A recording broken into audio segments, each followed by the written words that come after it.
Eugenics is the philosophy of human societal betterment based off controlled reproduction of those considered unfit to reproduce. This idea was conceived by Sir Francis Galton, a Victorian-age scientist in England. Cousin of Darwin, Galton believed that there was something man could do to speed up the process of evolution. He said, "What nature does blindly, slowly, and ruthlessly, man may do providently, quickly, and kindly. As it lies within his power, so it becomes his duty to work in that direction." Galton brought his idea to the United States in 1904 when social Darwinism was prevalent in the post-Civil War society. Because they had more money and desirable traits, wealthy Americans liked the idea of being more likely to continue their family, while those families without the same privileges would be discontinued. In order to ensure the functionality of eugenics and social Darwinism, sterilization practices gained popularity. The whole concept was that it doesn't make a difference what the impact is on individuals, so long as it benefits the greater society and the greater good. It's basically ignoring the individual rights because we think it's more important that we benefit the whole. Galton teamed up with organizations and scientists to promote pro-sterilization practices in America. Their main accomplishment was the founding of the Human Betterment Foundation, which conducted and funded eugenics research. The foundation supported smaller sterilization boards, one per state, the most famous being in North Carolina. The North Carolina board consisted of 5 people sitting in a conference room, voting to sterilize strangers. The total number of boards existing in the nation was 33, one being in Washington state. These practices were popular with the government and in the media, but there were backlashes every so often. The most famous was the case of Buck v. Bell, which occurred when a woman in Virginia felt that her sterilization violated the 14th Amendment. Her case was overruled by the Supreme Court in 1927. Reasons for sterilization were diverse.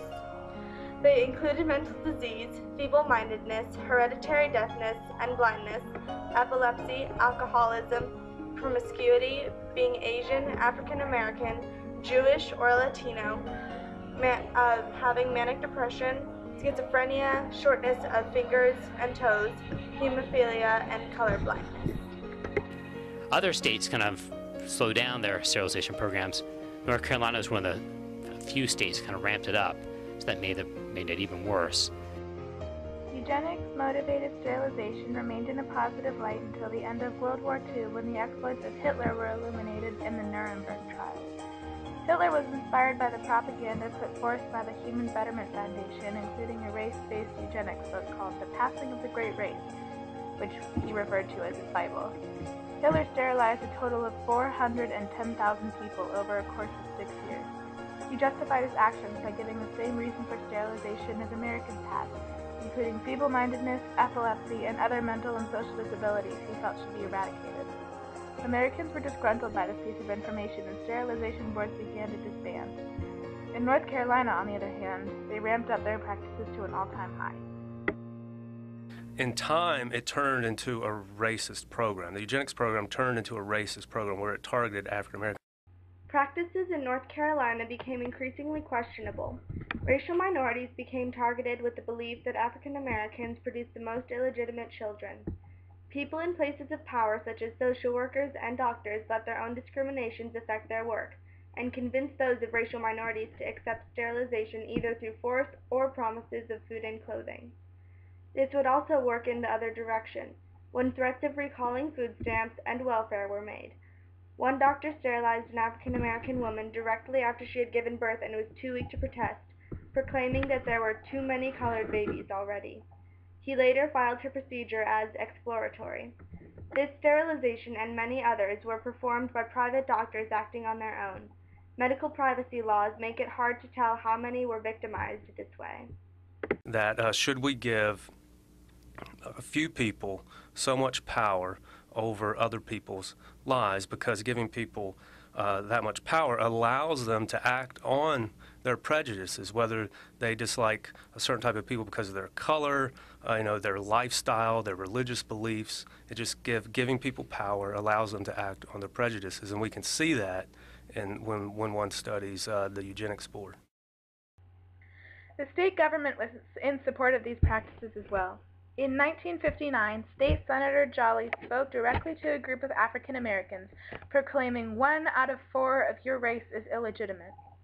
In the year following, strides were made against racism in North Carolina.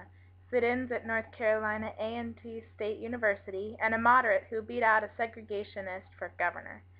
Still, in 1960 to 62, the Eugenics Board ordered 476 sterilizations, 284 of which were for blacks. The most famous case of North Carolinian sterilization is Elaine Riddick, who got sterilized at age 14. While heading home from school, Riddick was captured and raped by her neighbor, who warned her that he would kill her if she told anyone what had happened. He had impregnated her, and 9 months later she had her son, Tony Riddick. She has said in interviews, "I got to the hospital and they put me in a room and that's all I remember. That's all I remember. When I woke up with bandages on my stomach." She had been given anesthesia and put to sleep. After giving birth, she had been operated on and given a sterilizing tubal ligation. In order to get the permission for the procedure, Riddick's illiterate grandmother, Peaches, was given a form and told that if she didn't sign it, she wouldn't receive food stamps anymore. Peaches signed the line with an X. Riddick didn't find out that she was sterilized until she failed to have a child with her current husband. I'm crushed. They cut me open like I was a hog. It was sort of a hush-hush type of thing, and the records and files were all hidden away down in the basement, locked under a key. The public was not aware of the extremities of sterilization in North Carolina until Riddick brought her story to attention at a hearing by the North Carolina state government. Riddick and many others told their stories, which outraged the nation. In response, the Eugenics Compensation Task Force was appointed in North Carolina under Governor Perdue.